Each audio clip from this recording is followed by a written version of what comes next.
Good evening, you're watching Primetime News on TV1, live and direct from our Newsfirst studios in Colombo. Bringing you the news, I'm Jadabdi. And I am Hashini Patirana. Let's start off with a look at your headlines for tonight.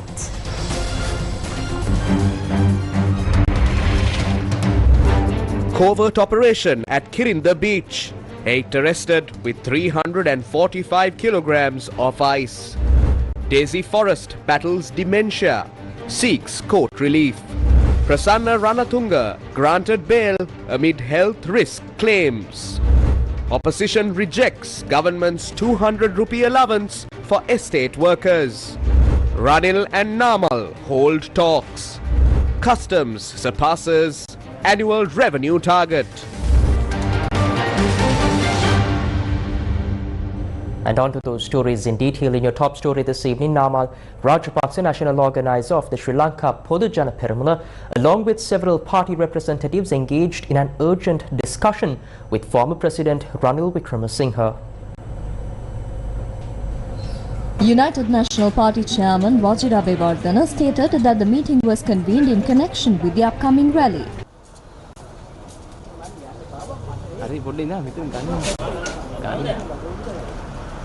Several SLPP representatives joined Namal Rajapaksa at the discussion, while former ministers Sagala Ratnayaka, Rajatha Senaratna and Vajira Bewardhana were also present.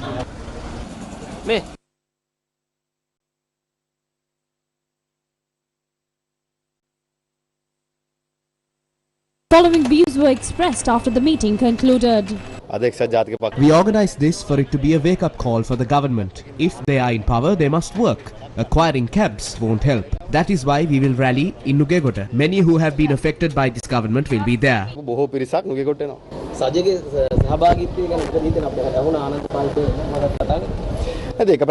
Each party has its internal discussions and decisions. It's common to the UNP, SLFP and others. Those parties have decided to participate. Another group is awaiting an internal decision to attend.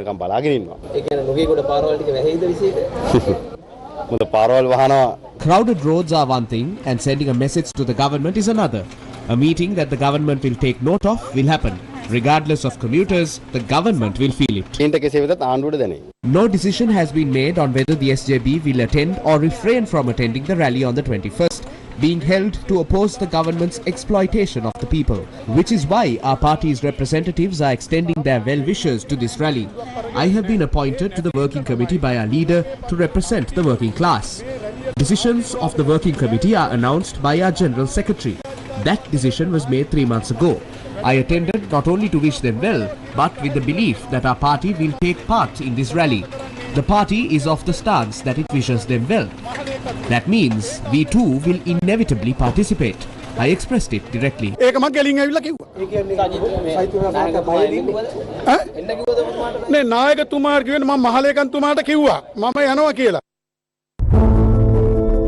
war on drugs.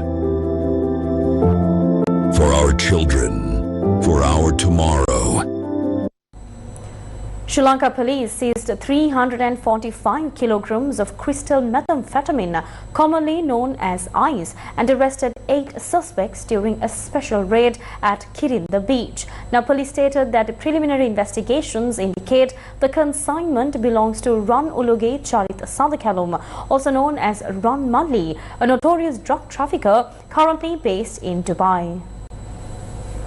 Making headlines tonight is a major narcotics bust following a successful pre-dawn raid in the Kirinda coastal region.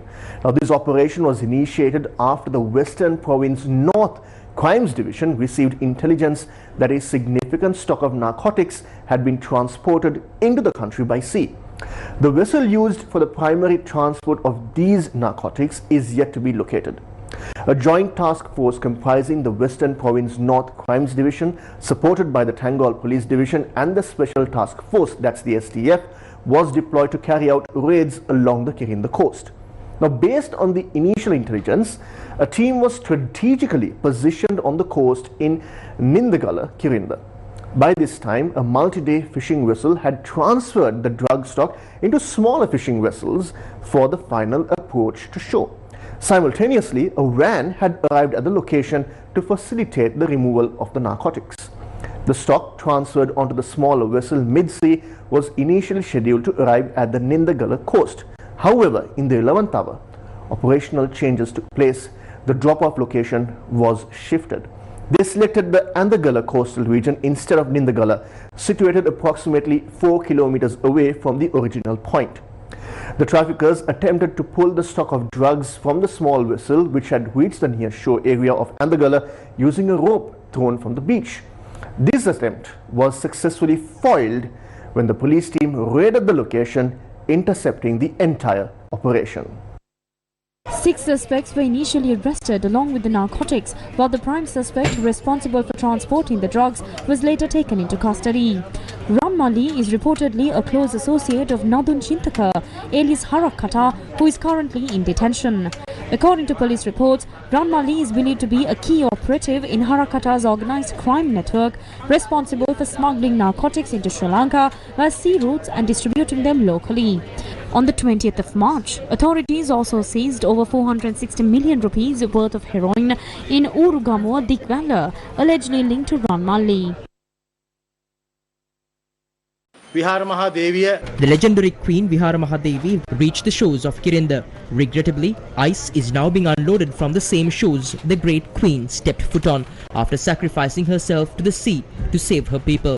I was contacted based on information received by ASP Olugala. The two of us hatched a secretive and effective plan to expose this. OIC Linton also gave us an invaluable support. The outcome of our plan was the seizure of nearly 350 kilograms of ice this morning, along with 7 vehicles that came from the western province to transport the narcotics to Colombo. This is the first time an entire haul was seized in one go. The current administration is committed to this cause and has backed us in these efforts. Using it as a source of strength, we have to put an end to this deadly culture. We have taken all the narcotics into police custody. All suspects we nabbed are from Colombo and the south. Based on the special operation launched on the 30th of October, we have seized a total of 108 kilograms of heroin over the past 1.5 weeks, alongside 268 kilograms of ice. With today's drug bust, that number has risen to 601 kilograms of ice. Since the launch of the nationwide anti-drug operation on the 1st of November, authorities have made several major seizures. On the 2nd of November, the Sri Lanka Navy intercepted approximately 335 kilograms of narcotics during a special operation in deep seas west of the island. Sri Lankan security agencies, working in collaboration with Maldivian authorities, intercepted a fishing vessel on the 7th of November, uncovering a staggering quantity of narcotics. The seizure included 58 kilograms of heroin and over 297 kilograms of crystal methamphetamine. On the 8th of November, police recovered 5.416 kilograms of heroin from the Sinigam area. The war on drugs. Tamuttegama magistrate Gayatri Hettiarachchi ordered that the school principal arrested with heroin in Andagala in Eppavala and another suspect be remanded until the 26th of November. The court also directed that the seized narcotics be sent to the government analyst and the report submitted to the court. The principal of a primary school in Katiava Yaya 10, Eppavala, was arrested on the 5th of November with over 1 kilogram of heroin. Another individual was arrested with 69 grams of heroin, and both were held under a 7-day detention order by the Anuradhapura Crimes Investigation Division for questioning.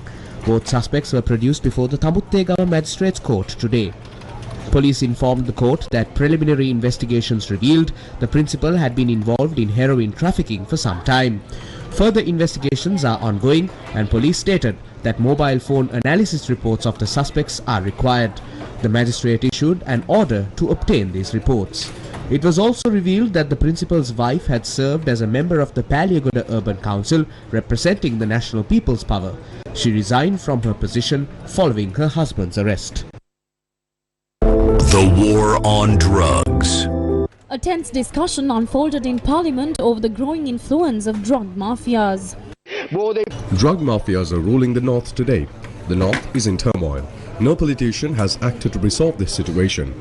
Even if you take Sajid's group and everyone here, this mafia was not created yesterday, but since 1978, causing devastation. The main reason for drugs in the North and East is the military. When will you withdraw the military? In the past 2 months, over 100 children have been sent abroad because of this drug mafia. No evidence is needed.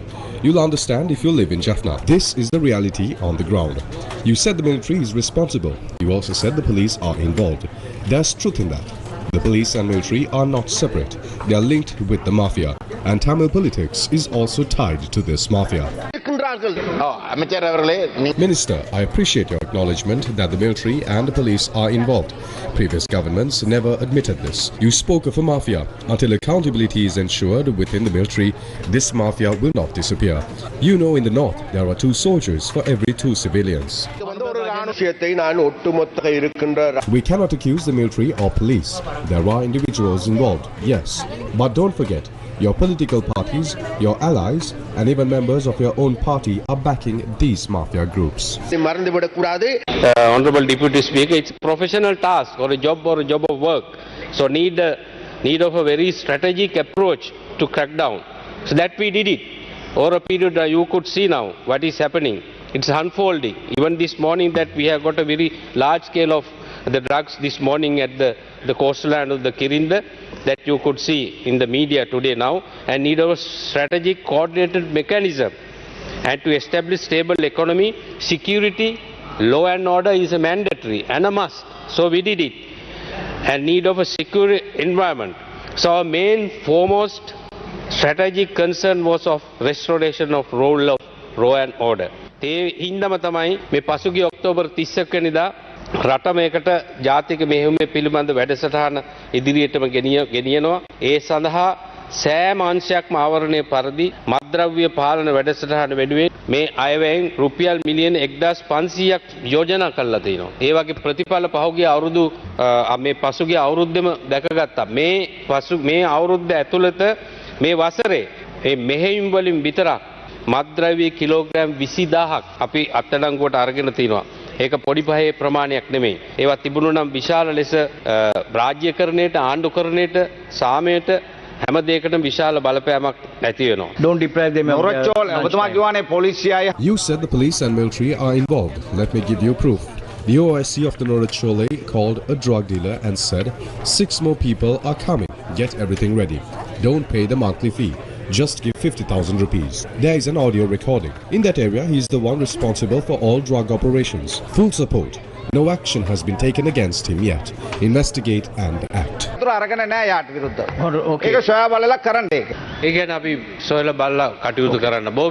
Order, please. News first with the people. Colombo Chief Magistrate Asanges Bodragama ordered to release on bail former Minister Prasanna Ranatunga, who was taken into custody this morning over corruption charges.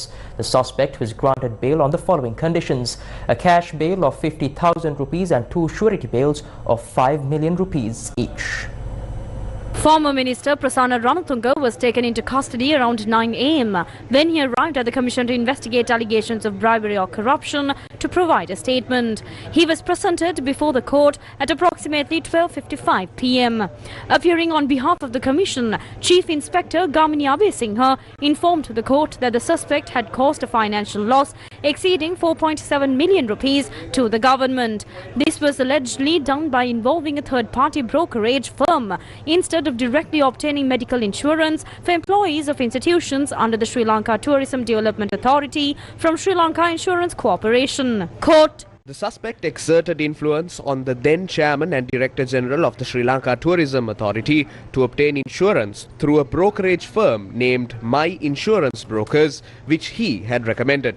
He allegedly arranged for a 10% commission to be paid to this firm, claiming it was for a project named CRC to repatriate Sri Lankan workers stranded in Kuwait during the COVID crisis. However, there is no evidence that such a project ever existed. It appears to be a fabrication. End quote. President's counsel Anil Silva, appearing for the suspect, requested bail and argued that his client should be released even under conditions typically imposed on serious offenders.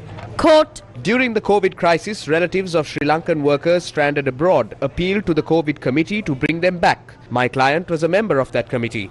Sri Lankan Airlines agreed to provide a flight, but funding was required. My client reached out to various institutions, but due to the economic crisis, none were willing to provide funds. At that point, he introduced my insurance brokers to the committee. The funds were not taken by my client. The brokerage firm provided the money to the Tourism Authority to facilitate the repatriation. End quote. President's Counsel Nalin Ladduaheti, also appearing for the suspect, informed the court that Prasanna Ranatunga is unable to consume regular meals due to a recent surgery and must be provided with light food every 4 hours. Court. My client cannot consume regular meals following a surgical procedure. He must be given light food every 4 hours, supplemented with protein powder as per medical advice. His meals must be tailored to meet specific protein requirements. Failure to do so could result in a coma, posing a serious threat to his life. End quote. After considering the submissions, the Chief Magistrate ordered that the suspect be released on bail. The case is scheduled to be taken up again on the 16th of January.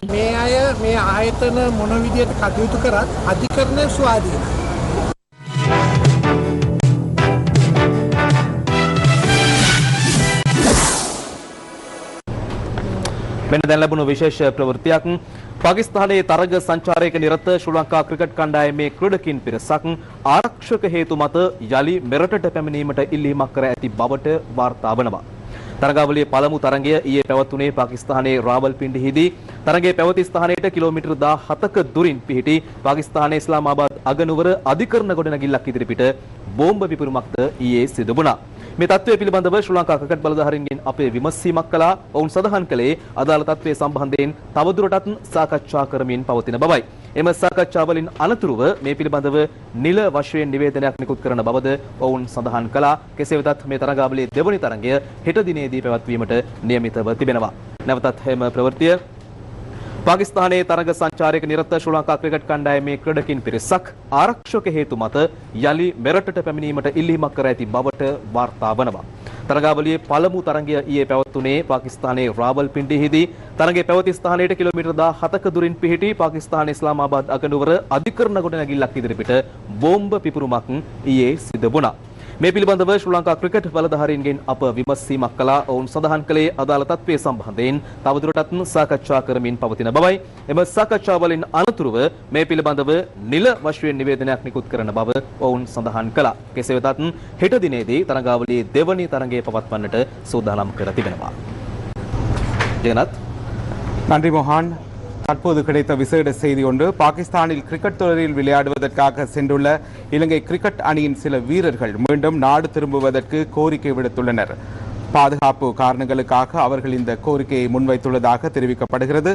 அந்த வகையில் பாகிஸ்தான் மற்றும் இலங்கை அணிகளுக்கு இடையிலான முதலாவது சர்வதேச cricket போட்டி நேற்றைய தினம் ராவல்பிண்டியில் நடைபெற்றது. போட்டி நடைபெற்ற மைதானத்திலிருந்து சுமார் 17 கிலோமீட்டர் தொலைவில் உள்ள நீதிமன்ற கட்டடத்துக்கு முன்பாக நேற்றைய தினம் தற்கொலை குண்டு தாக்குதல் நடத்தப்பட்டிருந்தது. எவ்வாறாயினும் வீரர்களின் இந்த கோரிக்கை தொடர்பாக ஆராயப்பட்டு வருவதாக இலங்கை கிரிக்கெட் நிறுவன அதிகாரிகள் தெரிவித்திருந்தார்கள். அந்த வகையிலே இது தொடர்பான தீர்மானம் எடுக்கப்பட்டவுடன் உத்தியோகபூர்வமாக அறிவிப்பதாக இலங்கை கிரிக்கெட் நிறுவன அதிகாரிகள் தெரிவித்திருக்கின்றார்கள். பாகிஸ்தானில் கிரிக்கெட் தொடரில் விளையாடுவதற்காக சென்றுள்ள இலங்கை கிரிக்கெட் வீரர்கள் சிலர் பாதுகாப்பு காரணங்களுக்காக மீண்டும் நாடு திரும்புவதற்காக வேண்டுகோள் விடுத்துள்ளதாக இலங்கை கிரிக்கெட் நிறுவனம் தெரிவித்திருக்கின்றது. Over to you, Hashini. Thank you, Jagan, and thank you, Mohan. In breaking news this evening, the Sri Lanka cricket team currently touring Pakistan has reportedly requested to return to the island, citing security concerns. Now, the first match of the series was played in Rawalpindi yesterday, and last afternoon, a bomb went off opposite a court complex in the capital of Islamabad, 17 kilometers away from where yesterday's encounter between Sri Lanka and hosts Pakistan was held. Now, when we contacted officials of Sri Lanka cricket for a clarification on the matter, it was informed that further discussions on the matter are currently taking place, adding that an official announcement on the decision will be made soon. Bringing to you that news item once again, the Sri Lanka cricket team currently touring Pakistan has reported reportedly requested to return to Ireland, citing security concerns. Now, the first match of the series was played in Rawalpindi yesterday. Last afternoon, a bomber went off opposite a court complex in the capital of Islamabad, 17 kilometers away from where yesterday's encounter between Sri Lanka and Pakistan was held. Now, when we contacted officials of the Sri Lanka cricket for a clarification on the matter, it was informed that further discussions on the matter are currently taking place, adding that an official announcement on the decision will be made soon.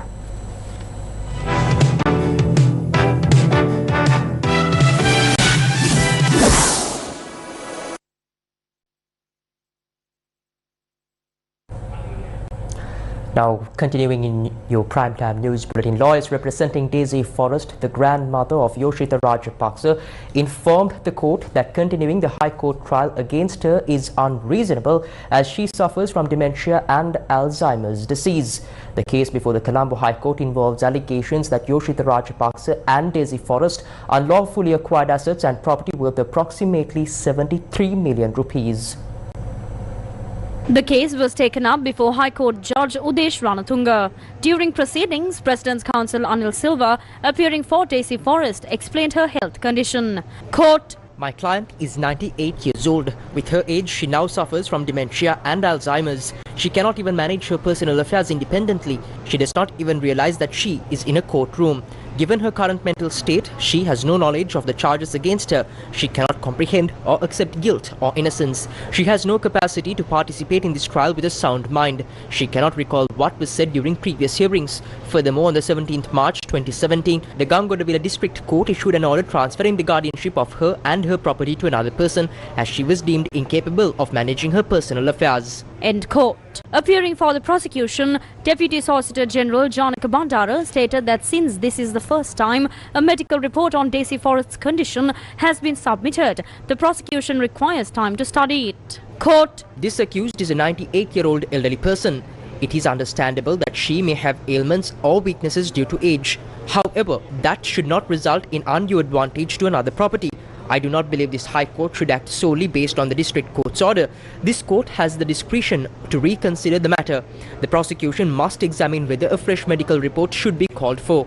After reviewing the documents submitted today, the court should be informed. Nevertheless, the prosecution needs time to study the legal steps to be taken in this situation. End court. The High Court judge questioned why an order issued 8 years ago is being presented only now.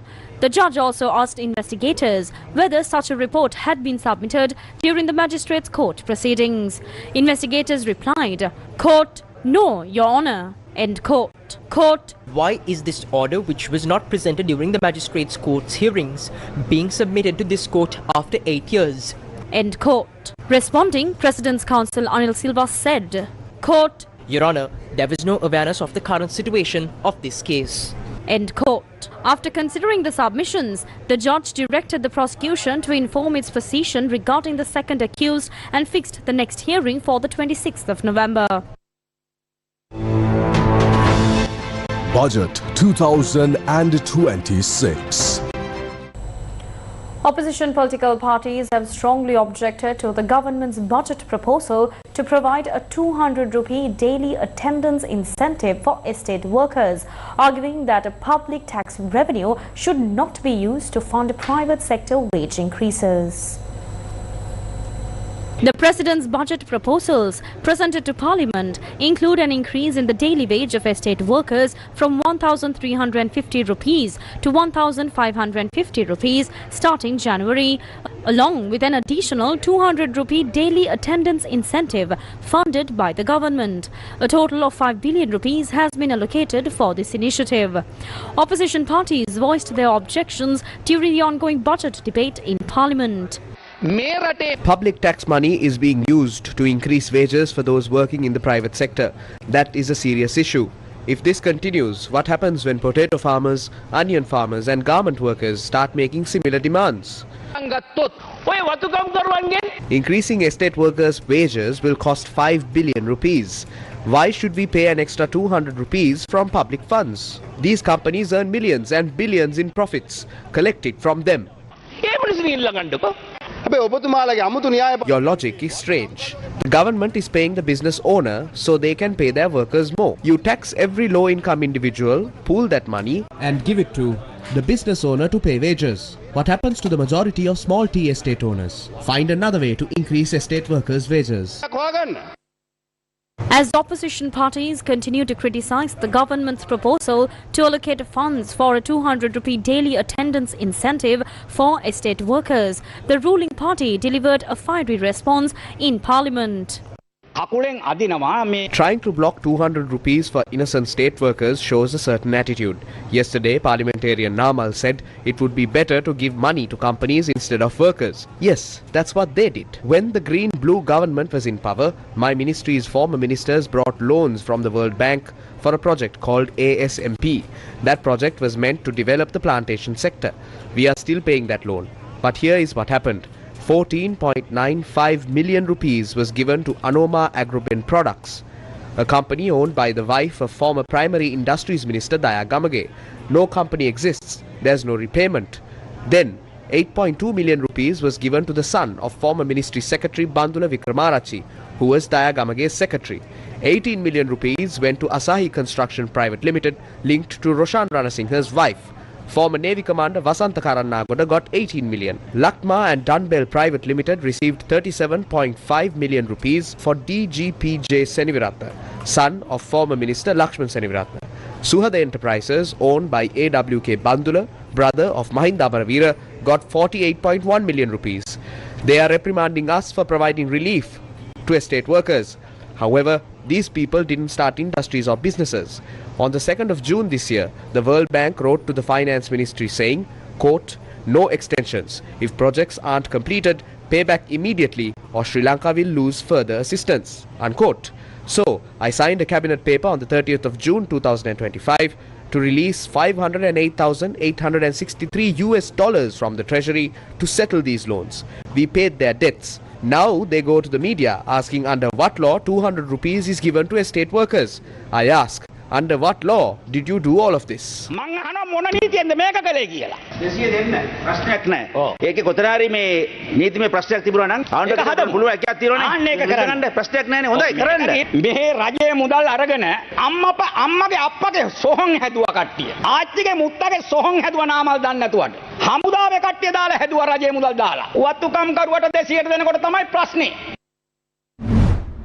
During the Satana political debate program, an exchange brewed between SJB and SLPP representatives on the rally scheduled for the 21st of November.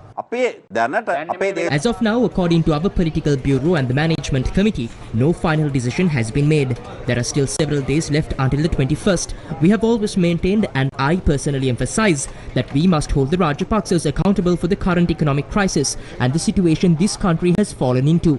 That is why we filed a fundamental rights case against them.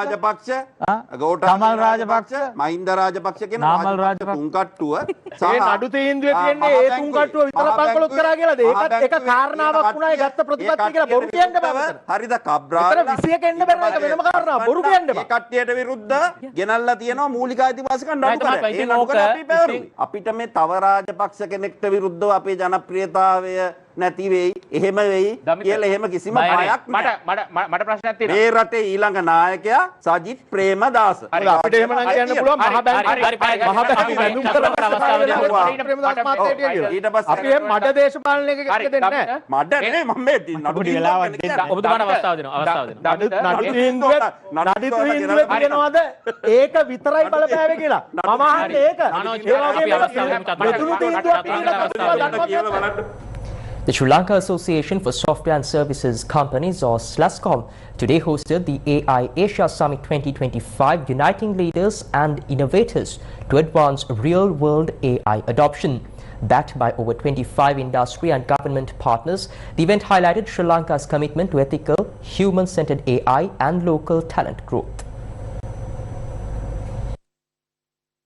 SLASCOM successfully hosted the AI Asia Summit 2025 today in Colombo. The event brought together global experts, business leaders, policymakers and innovators under the theme AI in Action. Speaking at the summit, Deputy Minister of Digital Economy, Engineer Eranga Weeraratna, emphasized the government's strong focus on digitalization, aiming to enhance public services and develop the digital industry. He highlighted the goal of achieving $5 billion in export revenue, with AI playing a central role in this growth. And this government, my government, has put a high priority on digitalization.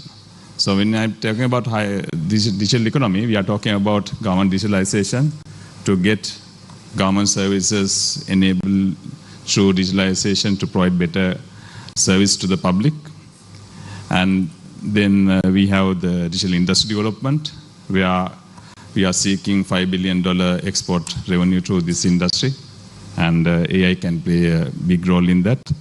So if I put AI as the new electricity, I think that is right, because at once, a long time back when electricity wasn't there, electricity enabled all the industries and to change the daily life of everybody. So AI is something like that, where if you harness it rightly, you can get the best output than anything else that's anywhere in the world. So this way, how we can harness the AI wave by Sri Lanka is something that we are now debating, as well as the government is investing heavily. So in our government's strategic priorities, building AI-ready workforce comes on top.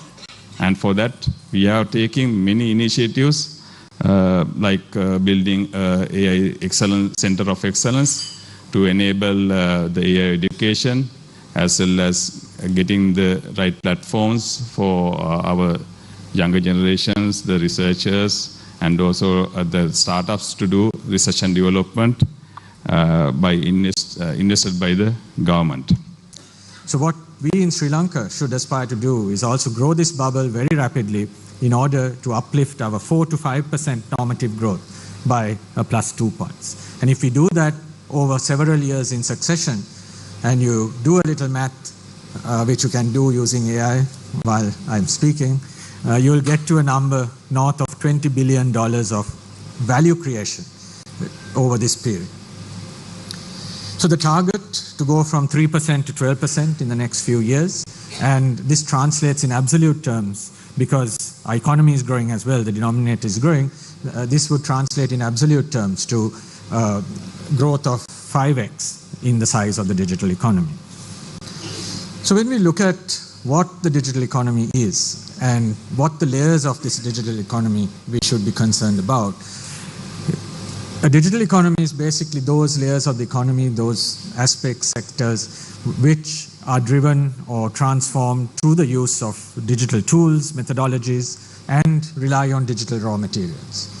The most prevalent digital raw material, of course, is data, and this data could be produced by individuals, it could be produced by industries, and even by machines. And you would have both synthetic data as well as real data in the system.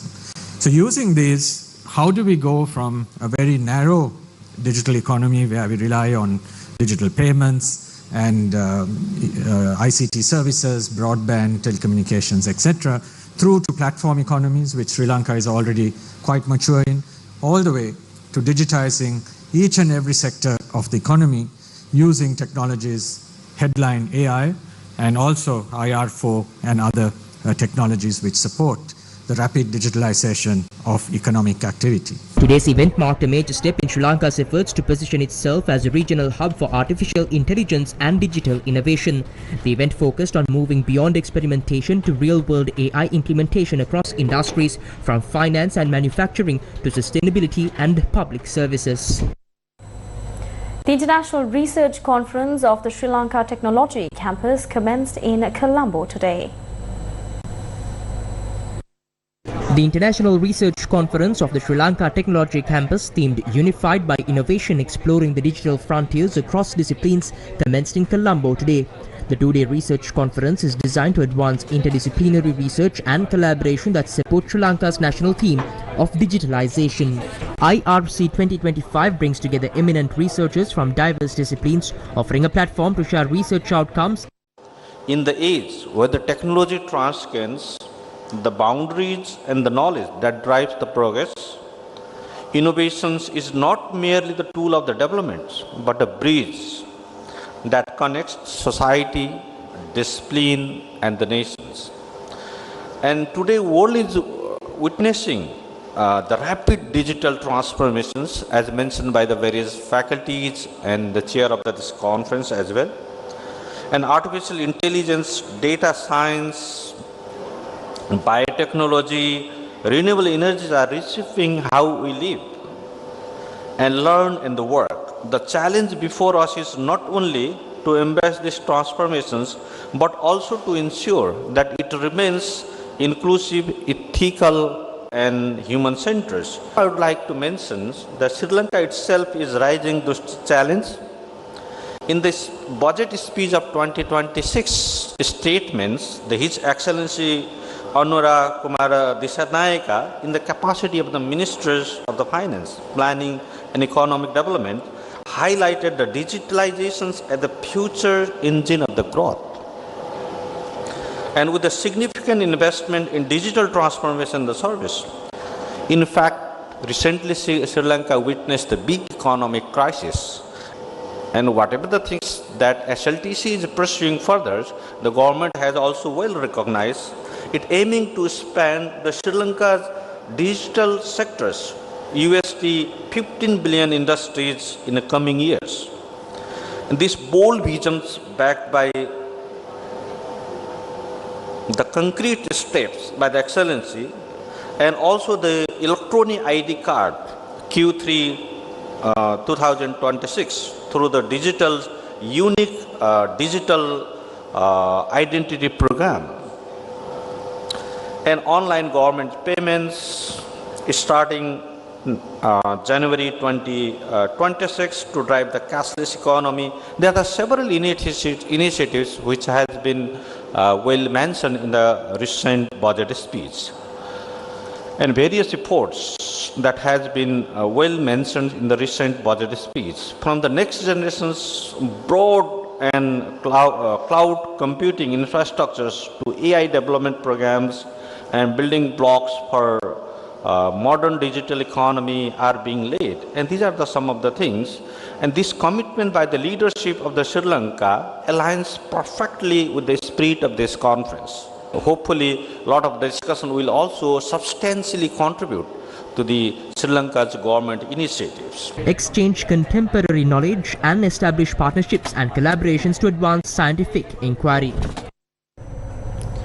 DFCC Bank PLC has announced that it has officially entered into a binding business sale agreement with Standard Chartered Bank, England, acting through its branch in Sri Lanka. The announcement was made via a corporate disclosure of the Colombo Stock Exchange. DFCC Bank PLC has entered into a binding business sale agreement with Standard Chartered Bank, England, acting through its branch in Sri Lanka to acquire the wealth and retail banking business carried out by SCB Sri Lanka for a consideration of 3,700 million Sri Lankan rupees and applicable taxes, if any. It added that the transaction was approved by the Board of Directors of DFCC Bank on the 9th of November 2025 and will be funded through internally generated funds, with DFCC Bank continuing to maintain all regulatory ratios. The proposed acquisition covers SCB Sri Lanka's priority banking, credit card, retail lending, deposit and SME portfolios. The transaction is expected to be concluded by early 2026, subject to the approval of the Central Bank of Sri Lanka. Sri Lanka Customs announced that on the 11th of November 2025, it exceeded the annual revenue target set for the year. The target was 2,115 billion rupees. Actual revenue as of the 11th of November 2025 was 2,117.2 billion rupees. In more local news, Sri Lanka and Latvia signed a historic transfer agreement for sentenced persons. Sri Lanka and Latvia have inked a historic agreement enabling the transfer of sentenced persons between the two nations. The signing ceremony took place on the 11th November 2025 at the High Commission of Sri Lanka, New Delhi, marking a new chapter in legal and consular cooperation. The agreement was signed by Juris Bone, Ambassador of Latvia to India and concurrently accredited to Sri Lanka, and Maheshini Kalon, High Commission of Sri Lanka to India. This pivotal accord allows individuals convicted in either country to serve their sentences in their homeland in line with respective national laws and regulations. Guided by principles of humanity and respect for human rights, the agreement aims to promote social rehabilitation and uphold humanitarian considerations.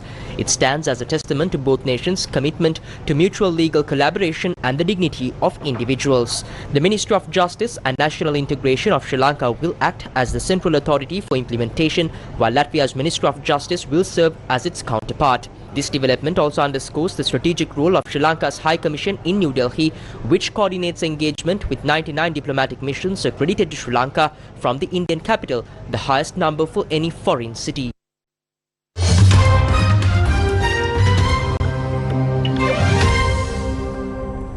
Protesters carrying signs reading "Our forests are not for sale" broke through security lines of the COP30 climate talks last night in Belém, Brazil. Hundreds of people joined an indigenous-led protest on the second day of the UN Climate Summit in the Brazilian city of Belém, highlighting tensions with the Brazilian government's claim that the meeting is open to indigenous voices. Dozens of indigenous protesters forced their way into the 30th Annual United Nations Climate Change Conference, or COP30, yesterday evening, after hundreds of people participated in a march to the venue. According to foreign media, United Nations security staff were running behind a line of Brazilian soldiers, shouting at delegates to immediately leave the venue. A spokesperson from the UN, which is responsible for security inside the venue, said in a statement, quote, "A group of protesters breached security barriers at the main entrance to the COP, causing minor injuries to two security staff and minor damage to the venue," end quote. The protest came as Brazilian President Luiz Inácio Lula da Silva has highlighted indigenous communities as key players in this year's COP30 negotiations, even as several industries continue to further encroach on the Amazon rainforest during his presidency. Lula told a leaders' summit last week that participants at the COP30 would be inspired by indigenous people and traditional communities for whom sustainability has always been synonymous with their way of life. Demonstrators crossed the first security barriers of the venue and were then prevented from getting further in. Delegates from almost 200 countries are attending COP30 talks, which officially runs from 10th of November, Monday, to the 21st of November, Friday. This year's gathering takes place 10 years after the Paris Climate Agreement, in which countries pledged to try to restrict the rising global temperatures to 1.5 Celsius. It is the first time the conference is being held in Brazil, with the talks taking place in Belém on the edge of the Amazon rainforest. The location has provided a controversial decision for a number of reasons, in part due to the Amazon's residents, many of whom are vocal critics of the environmental damage caused to their home by climate change and deforestation. Brazil has also continued to grant new licenses for oil and gas, which, alongside coal, are fossil fuels, the main cause of global warming. US President Donald Trump has said he has an obligation to sue the BBC over the way a section of his speech was edited in a Panorama documentary. US President Donald Trump, speaking to Fox News, exclusively said his 6th January 2021 speech had been butchered and the way it was presented had defrauded viewers. It is the first time Trump has spoken publicly about the matter since his lawyers wrote to the BBC and said he would sue $1 billion in damages unless the corporation issues a retraction, apologizes and compensates him. Appearing on Fox News, the president was asked if he would go ahead with the lawsuit, responding, quote-unquote, "Well, I guess I have to, why not? Because they defrauded the public and they've admitted it." Are you going ahead and suing the BBC? Well, I guess I have to, why not? Because they defrauded the public and they've admitted it, and they're top echelon. Director General and the CEO This both is resigned. within one of our great allies, this is supposedly our great ally, BBC. The government has a chunk of that one, I guess, but That's a pretty sad event. They actually changed my January 6th speech, which was a beautiful speech, which was a very calming speech, and they made it sound radical. And they actually changed it. What they did was rather incredible. They're showing me the results later on, the results of what they did, how they butchered it up.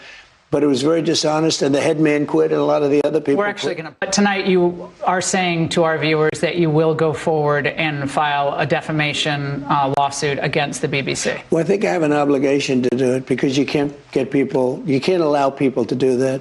I couldn't allow 60 Minutes. You know, we settled that one for many millions of dollars, and I couldn't have allowed that to take place. They changed the answer that Kamala gave. They took out the entire answer and they put another answer in. The first answer was election defying. The second answer was not good, but it wasn't a disaster. And they actually did that. They never did it with me. Which Democrats should Republicans be most worried about going forward in 2028, perhaps? Well, I wouldn't want to say, because that gives that person an immediate boost. It's like when they say, are you going to attack Venezuela? Are you going to attack this one? Are you going to attack... Yeah. I say, I'm not going to tell you whether or not I am, so I don't want to really give you, but I think this. We are doing phenomenally well. This is the greatest economy we've ever had. We have potentially the greatest economy in the history of our country. We have, again, Biden did in just a short period of time. Biden couldn't raise anything. No investment. I think investment went out of our country. I'm now at almost $18 trillion in 9 months. That's the biggest in the history of the world. China's never done it, never done anywhere near that. And all that money is coming in, it's investment. It's building auto plants, it's building AI plants. The Fox News interview was recorded on Monday, though the section concerning the BBC was not published by Fox News until late last evening in the US. The BBC received the letter from Trump's lawyers on Sunday. It demands a full and fair retraction of the documentary and apology, and that the BBC appropriately compensate President Trump for the harm caused. It sets a deadline on Friday for the corporation to respond. The BBC has said it will respond in due course. The BBC edit appeared in a Panorama documentary which aired days before the US presidential election in November 2024, but only generated significant public scrutiny after a leaked internal BBC memo was published by the Daily Telegraph newspaper last week. In the memo, a former independent external advisor to the BBC's Editorial Standards Committee raised concerns that a section of the speech had been edited in a way which suggested the president explicitly encouraged the Capitol riot of January 2021. Let's now take a quick look at some of the major stories making news around the world today. Indian Prime Minister Narendra Modi visited Lok Nayak Hospital to meet the victims of the blast near the Red Fort minutes after he returned to the capital from a two-day Bhutan visit. Security was heightened outside the capital where all the victims has been admitted in view of the visit. A former South Korean Prime Minister and the country's one-time spy chief have been arrested in connection with the short-lived imposition of martial law by former President Yoon Suk-yeol in December 2024. In separate arrest, former Prime Minister Hwang Kyo-ahn was detained on Wednesday on charges of inciting an insurrection, and Cho Tae-yong, the former head of the National Intelligence Service, was taken into custody for several violations of NIS law, including the dereliction of duty.